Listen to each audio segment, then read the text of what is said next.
வேலும் மயிலும் சேவலும் துணை. நற்சோதிகன் என்னும் அரசனின் தந்தை இறந்து விட்டதால் தந்தைக்கு பிதுர்காரியங்கள் செய்ய எண்ணிய மன்னன் எந்த ஊரில் பித்ருக்கள் நேரடியாக வந்து பிண்டத்தை பெற்றுக்கொள்கிறார்களோ அதுவரை தொடர்ந்து பித்ருக்காரியம் செய்வேன் என்று ஒவ்வொரு ஊராகச் சென்றான். இறுதியில் தல தர்ப்பணபுரி என்னும் ஊருக்கு வந்து பித்ருக்காரியம் செய்து பிண்டம் இட்டவுடன் அன்னத்தை பித்ருக்கள் கை நீட்டி வாங்கி கொண்டனர்.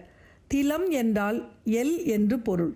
இந்த தலமே தற்போது திலதைப்பதி என்று மாறிவிட்டது. கோவிலின் பெயர் மதிமுத்தம்.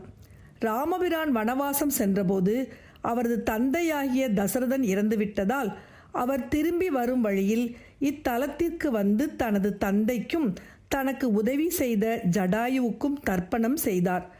அவர் 4 பிண்டங்களை வைத்து சிரார்த்தம் செய்தபோது 4 பிண்டங்களும் லிங்கமாக மாறிவிட்டன. இந்த 4 லிங்கங்களும் ராமபிரான் வடக்கு திசை நோக்கி வலது காலை மண்டியிட்டு அமர்ந்து வணங்கும் காட்சியும் உள்ளது ஒரு அபூர்வமான தரிசனமாகும். இத்தலத்தின் மேலும் ஒரு சிறப்பம்சம் இங்கு எழுந்தருள் இருக்கும் நரமுக விநாயகர். அதாவது விநாயகர் யானை முகம் இல்லாமல் மனித முகத்துடன் காட்சி தரும் ஆதி திருவுருவம். ஆதலால் இவர் ஆதி விநாயகர் என்று அழைக்கப்படுகிறார். இவருக்கு கோவிலுக்குள் நுழைவதற்கு முன் வலதுபுறம் தனி கோவில் உள்ளது. இத்தலத்து முருகப்பெருமான் மீது அருணகிரிநாதர் 3 திருப்புகழ் பாடல்கள் பாடியுள்ளார். திலதைப்பதி திருப்புகழ்.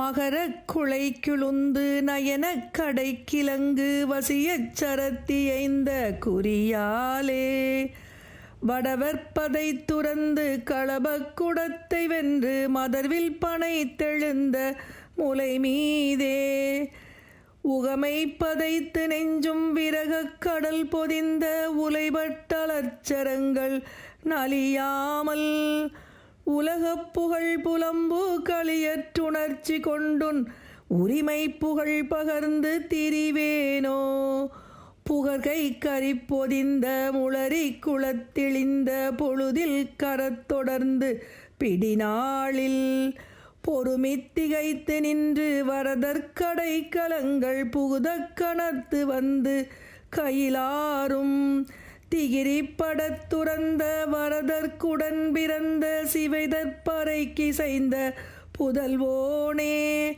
சிவபக்தர் முத்தரும்ப தவசித்த சித்தம் ஒன்று திலதைப்பதிக்கு கந்த பெருமாளே சிவபக்தர் முத்தரும்ப தவசித்த சித்தம் ஒன்று திலதைப்பதிக்குகந்த பெருமாளே திலதைப்பதிக்குகந்த பெருமாளே.